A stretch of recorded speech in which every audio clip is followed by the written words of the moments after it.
మాదిగోళ్ళు అందరికీ అంటరాని వాళ్ళండి.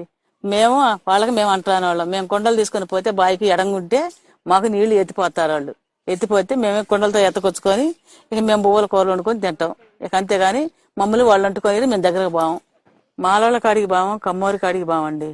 మేము ఎవరి కాడికి బావం, రెడ్డోళ్ళ కాడికి బావం, బోయోళ్ళ కాడికి ఎవరి కాడికి మేము బావండి. వాళ్ళని ఏం అడగం. మాకు ఏది కావాలన్నా మేము మాదిగోళ్ళని అడుగుతాం. మాకు మాదిగోళ్ళే ఎత్తిపోతారు. ఇక వాళ్ళదే తింటాం కానీ మేము ఎవరిని పెడితే తినము, మేము తీసుకోమండి.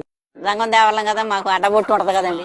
మేము మాది వాళ్ళు కనుక కొద్దిగా ఎక్కువ కదండి, మరి వాళ్ళకి మాకు కొంచెం భేదం ఉంటుంది కాబట్టి ఆ భేదాన్ని బట్టి అన్నం తినం, గింజలైతే అడుక్కుంటాం. ఈ కమ్మూరు అయితే మరి పెచ్చుగా మాకన్నా వాళ్ళ దగ్గర పోయి బిచ్చగాళ్ళం తల్లి జంగాలం బుడి జంగాలం చెట్టుకని దిగిన తల్లి అని తను వండుకొని తింటాం. దక్కరోడికి మనకి తేడా లేదా? అమ్మ ఒక మొద పెట్టమంటారు, మంచీలు పోతే తాగుతారు. రైతింటికి పోడు, ఎవరింటికి పోరు, మన ఇంటికి తప్పనేసి ఎవరు ఎలా పోరు.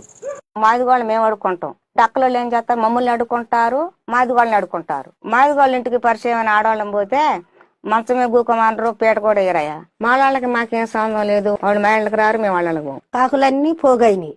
కాకులన్నీ పోగైనాక ఇక ఒక కాకిని పొడిచినాయి. ఒక కాకిని పొడితే ఆ కాకి వెళ్ళిపోయింది దూరంగా. వెళ్ళిపోయినాక ఇక ఆ కాకిని ఏమన్నారు, మాల కాకి అని దాన్ని విమర్శ చేశారు. ఇక ఆ కాకి గలవలేక ఎండ్లో అదంతే దూరంగా ఉంది.